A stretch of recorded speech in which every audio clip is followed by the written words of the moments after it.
আসসালামু আলাইকুম। আমি লাবণী কিচেন বিউটিতে সবাইকে স্বাগতম। আশা করি আল্লাহর রহমতে সবাই সুস্থ ও সুন্দর আছেন। আর যারা আমার ভিডিওগুলো দেখেন তাদেরকে অসংখ্য ধন্যবাদ। এভাবে আমাকে সাপোর্ট করবেন এবং পাশে থাকবেন। ইনশাল্লাহ আমিও আপনাদের পাশে থাকব। আজকে আমি আপনাদের সাথে শেয়ার করব একটা সুস্বাদু ডেজার্ট আইটেম রেসিপি। এই ডেজার্টটা খেতে অনেক সুস্বাদু। তাহলে চলেন শুরু করা যাক আমি কিভাবে এই ডেজার্টটা তৈরি করি। ডেজার্টটা তৈরির জন্য আমার যে উপকরণগুলো লাগছে, এখানে আমি নিয়েছি হাতে তৈরি সেমাই, লিকুইড দুধ, নারকেল কোড়া, চিনি এবং কয়েক ধরনের বাদাম নিয়েছি। এখানে আমি চীনাবাদাম নিয়েছি, কাজু বাদাম নিয়েছি এবং কিচমিচ নিয়েছি। প্রথমে আমি চুলায় একটি প্যান বসিয়ে দেব এবং এখানে আমি অল্প করে ঘি দিয়ে দেব। আমি বাদামগুলো একটু ঘিয়ে ভেজে নেব, তাহলে ফ্লেভারটা খুব ভালো আসবে।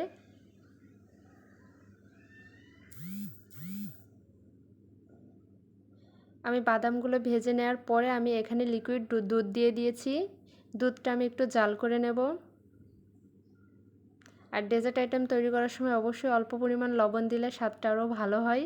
এখানে আমি কয়েক টুকরো দারচিনি এবং এলাচ দিয়ে দিয়েছি, তাহলে আমার স্মেলটা ভালো আসবে। এবং আমি এখানে চিনি অ্যাড করে দিয়েছি। এরপর আমি দুধটা খুব ভালো করে জাল করে নিয়েছি। চিনিটা গলে আসলে আমি এখানে হাতে তৈরি সেমাইটা দিয়ে দিয়েছি এবং সেমাইটা দিয়ে আমি একটু ভালো করে জাল করে নিয়েছি।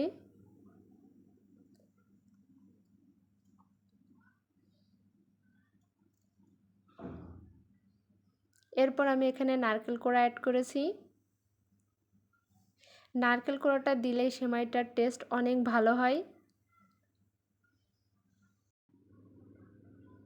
যদিও এটা হাতে তৈরি সেমাই, এজন্য এটাকে বেশ কিছুক্ষণ সময় ধরে রান্না করতে হবে।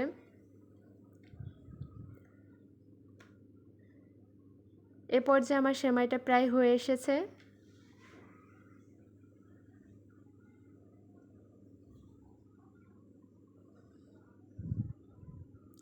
সেমাইটা হয়ে আসলে এটাকে আরও বেশি ফ্লেভারফুল করার জন্য আমি এখানে কয়েক ধরনের বাদাম দিয়ে দিয়েছি এবং কিশমিশ দিয়ে দিয়েছি। এতে করে সেমাইয়ের ফ্লেভারটা ভালো আসবে এবং খেতেও অনেক টেস্টি হবে।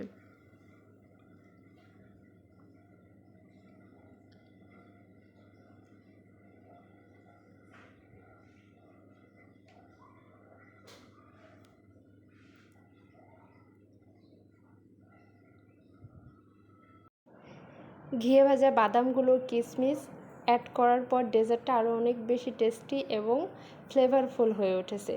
ঠিক তেমনই ডেজার্টটাকে পরিবেশনে আরও বেশি আকর্ষণীয় করে তুলেছে। আমার এই ডেজার্ট রেসিপিটা আপনাদের ভালো লাগলে অবশ্যই কমেন্ট করে জানাবেন এবং বাসায় ট্রাই করে দেখবেন। এভাবে আমাকে সাপোর্ট করার জন্য, পাশে থাকার জন্য অসংখ্য ধন্যবাদ।